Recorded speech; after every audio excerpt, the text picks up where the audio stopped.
Your host, Ricky Valero. On today's episode, we are going to break down the most anticipated movies of February. We're going to review M. Night Shyamalan's new movie, Knock at the Cabin. And then, of course, we're going to talk about our top 5 movies of January. On today's episode, I am joined by my good friend. He is the co-host of a podcast we do together, the Happy Hour show. He does This Week at the Movies. He does the Fantasy Football Roundtable. He does a podcast with everybody and everyone. But he's one of my very good friends joining me this week, Mr. Matthew Fox. How are you, bud? I mean, not anyone and everyone. It's really you, Eric, Dennis, and Matt. Yeah, I mean, the thing about it is, it's crazy I just want to throw it out here. I didn't have any of that jotted down, and that was all memory. You know what I mean? Like, I did all of that by memory. So I feel like I want a cookie or something for just remembering all the podcasts that you did. I thought you just looked at the only podcast you're subscribed to on that. Well, what's funny is like, for some reason, I've never been able to get, Eric Langford's podcast right. Like, ever. I still don't think I can name it right. I mean, he does This Week at the Movies, so you got that for you.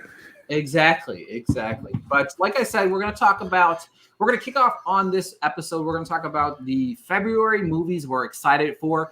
Now, we're going to prefix in saying this. I've already seen Knock at the Cabin and 80 for Brady. 80 for Brady would have 1,000% been on my list. It might be on Matthew Fox's list. But we're going to talk about 3 or 4 movies that we're excited about. Matthew Fox, give me how many movies you got, Matthew Fox? For February? Yeah. I'm going to do 3. I have 3 as well. So give me your 3 movies that you're most anticipated for here. So the first one for me is Ant-Man and the Wasp: Quantumania, which is probably the biggest one there. It's going to be a big year for Jonathan Majors. I like him as Kang. I famously did not enjoy the first Ant-Man film, but I liked the second Ant-Man film okay, and I'm kind of excited for this one and for the potential. Number 2 for me is Cocaine Bear. There's no time that I've seen the trailer where I haven't been like, that's going to be incredibly dumb, but I'm all about it. I like a good, I've always enjoyed shark movies, but I'm also somebody that can kick back and watch Lake Placid and have a good time. So I think Cocaine Bear, it's odd that this is probably Ray Liotta's final theatrical appearance in this movie, but kind of excited. And then my last one actually is 80 for Brady, going today. It just looks fun. So it's funny to me. My 3 movies are Cocaine Bear, Ant-Man and the Wasp, and Sharper, which is an Apple TV movie that's coming out starring Julianne Moore, Sebastian Stan, and Brianna Middleton, who was very, very good in The Tender Bar, a movie that I don't think anybody really watched on Prime Video, but I loved it quite a bit. But Cocaine Bear, I didn't realize until I was doing some research on something that Elizabeth Banks actually directed Cocaine Bear, which is absolutely hilarious to me. I follow her on IG, so she's been posting a lot of things about directing for like the last year. Yeah. And I love it's just, again, you're right. Like, this Cocaine Bear just seems like the type of movie that you're going to go. And it's crazy that it's based on a true story. Like, it's based on true. Now, don't get me wrong. The bear in the movie's 500 pounds. The bear in real life was only 150 pounds. But look, 500-pound bear sounds more intimidating than a 150-pound bear. I feel like I could take a 150-pound bear. And it has a pretty impressive cast, It does. Carrie Russell's in there, Margot Martindale. Yeah, it's pretty crazy. I'm excited about it. It's going to be stupid. It's just going to be over the top, but I can't wait for it. Like, I'm really looking forward. Ant-Man and the Wasp. I like the first one. I like the second one. I know you weren't a fan of them. I liked both of them. I thought they were fine. My biggest problem is I've hated both trailers. So I've despised both trailers, actually, since I've seen it. But Jonathan Majors, I feel like, is going to really raise the bar for villains that we've really needed in this phase. Obviously, I think this kicks off phase 5. So that's exciting because who can even keep track anymore? Who cares what phase they're on? In the year 2030, where you'll have to tell somebody like, oh, well, how many Marvel movies is there? You have to watch 96 Marvel movies just to be present in phase 26. You're not far off because you have to include all those TV shows now. It's so bad, man. I'm really hoping that it's good because I really need it to be good because Phase Four was just really kind of overall lackluster. I haven't been a real big fan of a lot of the TV shows. So that said, I've got some high hopes for it. I hope they don't make it too hokey and too weird, but I'm hoping the whole Kang storyline really kind of invest us into that next phase. I'm very excited about that. But Sharper, I don't know. It just looks intriguing. Apple TV movies are kind of hit and miss, even though their TV content is through the roof. Their movies don't always land for me. But I mean, they did have the greatest movie of 2021, what's that? Coda. I thought that came out on Lifetime. All right. That said, we're going to transition over to the review of Knock at the Cabin.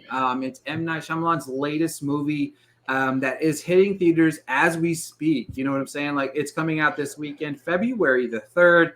The film is based on a book of the same name. The plot of the film is while vacationing, a girl and her parents are taken hostage by armed strangers who demand that the family make a choice to avert the apocalypse. The film is starring Dave Bautista, Jonathan Groff, Ben Aldridge, and Kristen Q as the little girl Wen. I'll be honest with you. I mean, you forgot Rupert Grint, who is probably one of the most famous actors in the cast, even though he has a very small part. Yeah, Rupert Grint as well. So for me, what were your expectations 1 through 5 going into the film? So aside from having seen the first theatrical trailer a couple of times, I didn't really look at anything about it. It was when I was watching the opening credits that I saw it was based on a book. Did not know that. So that kind of changed. When you see M. Night Shyamalan, I believe you're conditioned now to be waiting for a twist at the end. And even though it was adapted from a novel and had like 4 credited screenwriters, I was still waiting for a twist at the end that, I'll be honest, I don't feel like we got I don't think there is much of a twist. It pretty well tells you what it is, and it's maybe the twist is you don't believe that's what it actually is until you get to the end. You're like, oh, all right. Yeah. So when I watched the movie, I think that it has a solid script. It puts you in the shoes of what would you do if you were given the odds. So basically, you have 2 parents and a daughter, and they're presented. This is not a spoiler. It's just the name of them. It's the movie. You know what I mean? There's no spoilers here. We're gonna spoiler free here. We won't tell you what exactly happens or anything like that. But the family's presented with one of the people there. One of the 3 of them have to kill one another, and it avoids apocalypse. Right. So obviously, from that perspective, if it's true, right, whether it's true or not, we're not going to explore any more on that. But if it's true, it does put you in the circumstance of like, if this was your family, what would you do? You know what I mean? Sorry, one of the kids got to go. You know what I'm saying? Like, it is what it is. You know what I'm saying? Like, if you have 2 kids, paper, rock, scissors, one of you got to go. I don't know. But it does do that. But then, of course, I think it also kind of looks at the scary aspect of conspiracy theorists that they kind of start to, like you said, they kind of start to paint the idea that maybe these 4 characters that are presenting this to this family, that maybe they're just conspiracy theorists, and maybe that this is all just made up in their head, and maybe they're just trying to just kill people just because they have nothing better to do, et cetera, et cetera, et cetera. And for me, I like the idea of the script, but it being like, if this movie was made by anybody else, I feel like I would have been all right. Like, okay, all right, it is what it is. But M. Night, I'm just like waiting for that twist, as you talked about. You're like waiting. All right, here it comes. Here it comes. There it comes. It's got to be somewhere. The movie ends, and you're like, where was the twist? It's a fine movie. It's fine, but forgettable. I don't think I'll talk about this movie after this podcast, maybe ever again, as just a fine movie. I thought Dave Bautista was fine. I don't think that he's groundbreaking by any stretch of the imagination. I do think that he's continuing to show that range that he has. Yeah, I mean, that to me it's kind of the movie. Kristen Q, the little girl, I thought was very, very good in it. But yeah, I mean, what are your overall thoughts, and what did you rate the film? Yeah, so I ended up giving it like 2.5 stars. I think it's fine. It wasn't terrible. big problem I think I have is I don't feel like we got enough to understand or invest in any of the characters. And I don't know if it's because you're spending time trying to figure out what's real or not. And there were a couple of, I guess you would say, plot twists, like one involving Rupert Grint's character that didn't really pay off. And I'm not 100% sure why they were supposed to be there. They elected to do a style where you employ a series of flashbacks. I gathered that that was meant to deepen your emotional connection to these characters, but it didn't totally work. I don't know how they tied together, even up to and including a musical selection that appears at the end. I gathered when I was sitting there that for the filmmaking team, they thought that would be a very emotionally resonant moment. It wasn't totally, and I struggled a little bit because I thought the ultimate end of the third act comes too quickly, and then we're like done. Yeah, like I said, it was kind of strange in several different aspects. I think I leaned a little on the three, probably 2.5, 3 stars is where I'm at as well. I thought it's not enough. It was just not enough for me to really kind of just like hit a home run, and that to me is where I kind of had a lot of the issue. That is that it felt like it could have been a little bit more than it was. There was no development on any of the characters. I didn't care about the Batista's character had some empathetic moments, but I didn't feel like I cared enough about him to really kind of hone into the empathetic moments. While we're developing some of these characters with some flashbacks, maybe you could have developed those other characters with some flashbacks as well. You know what I mean? I feel like maybe that could have delved a little bit deeper into the script. But yeah, overall, solid film. I hope people see it in theaters. I really do, because original ideas need to get seen in theaters so that we can get more original ideas. Even Matthew Fox joked about this while we were off the air about we're getting Creed 3, we're getting another book club movie, we're getting John Wick 4, we're getting Fast and the Furious 10. As much as I love all those movies, like this entire you got Ant-Man 3. You got so many trilogies, sequels, and all this coming out.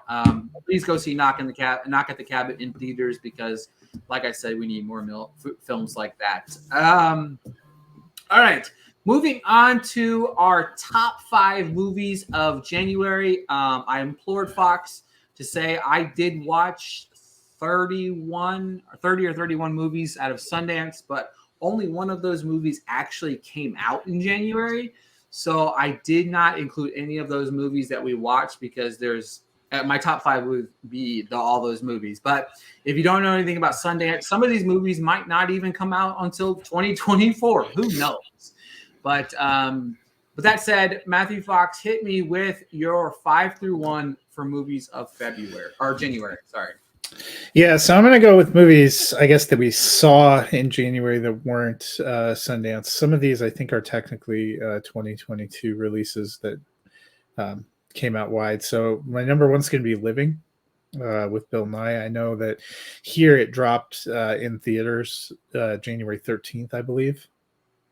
Technically a 2022 movie, kind of had limited release and screeners at the end of last year. I really enjoyed the lead performance. He obviously got an Academy Award nomination. A movie that was surprisingly poignant, just one that I enjoyed a lot more than I expected. Number 2 for me is Missing. I didn't really get caught up in seeing Searching when it came out, so I didn't know exactly what to expect. And at first, I was curious how the format of the storytelling was going to work, but it really pulls you in emotionally. And I thought it was really interesting, ends up being an interesting and satisfying kind of movie-going experience. The Netflix film You People. I enjoyed that comedy. I enjoyed the back and forth between Jonah Hill and Eddie Murphy. I thought they did a really good job. So that was one that I enjoyed. Anna Kendrick film, Alice, Darling. Another one I didn't know exactly what to expect. It dropped in AMC theaters only on January 20th, and it's coming to VOD. A movie I had a chance to watch and see. It got a New York, LA release, I think on New Year's Day or something or New Year's Eve or something like that to qualify for last year's Academy Awards, but is really kind of a January movie. Anna Kendrick is great in it as somebody who is struggling being in an abusive relationship and whose friends are trying to help her kind of rediscover herself and pull herself out. And then number 5, I'm going with Shotgun Wedding. It's not complex. It wasn't probably incredible, but it gives you what you're hoping for. There's some laughs. There's some good action sequences, moves at a good pace. It was a good kind of date night movie. Yeah, for me, I've got my top 5 movies of January are Megan. I liked it quite a bit. Big fan. It was what it was. Number 4, Shotgun Wedding. As everything he said, it was a no-nonsense, fun movie. Number 3, Missing. I was kind of surprised by this one. I wasn't expecting it. It had some pretty good twists and turns that I didn't see coming. Number 2 for me, sorry for everybody listening to this, I saw it in January, so it is what it is. 80 for Brady. It is number 2 on my list. I loved it, not just because I love Brady, but 80 for Brady goes harder than it has any right in doing. It's way too good. It shouldn't be that good. It's fun. It's cute. It's charming. You're going to laugh. You might even get a little bit emotional, but can't recommend that movie enough. And then, of course, my number 1 is You People. I thought that the way it tackled some of the topics within the movie was delicately put in so many different ways. It was very well written. And the banter between Eddie Murphy and Jonah Hill at some points is just out and out, downright hilarious. And I just love that combination quite a bit. Even Mike Epps, in the few moments that he's in the movie, really has you laughing quite a bit. So You People on Netflix, loved it quite a bit. But yeah, solid month. January is always kind of that dump off month. Not always the strongest films, but a couple movies that were definitely worth checking out that I enjoyed quite a bit. We'll talk a little bit more about some of these movies that we saw at Sundance in the near future, but I just want to shout out Mr. Matthew Fox for joining me this week on this episode. Had a great time with you. Always love podcasting with you. Make sure to check out Matthew Fox on the Twitter, on the line at Nighthawk7734. He always pumps out some great content. Make sure to give him a follow. You can find his work pretty much everywhere around the world because this man is one of, if not the hardest working man on the planet. Very, very excited for you to join me. So thank you very much, Mr. Matthew Fox. Yeah, and I'm even more excited to see 80 for Brady in a couple hours here. Yeah, I'm excited to hear your thoughts on it. It's like I said, it has no business going as hard as it does, but it was incredible. But make sure to follow me on Twitter at @RickyVlar_. I appreciate you guys tuning in, and we'll talk to you guys next week.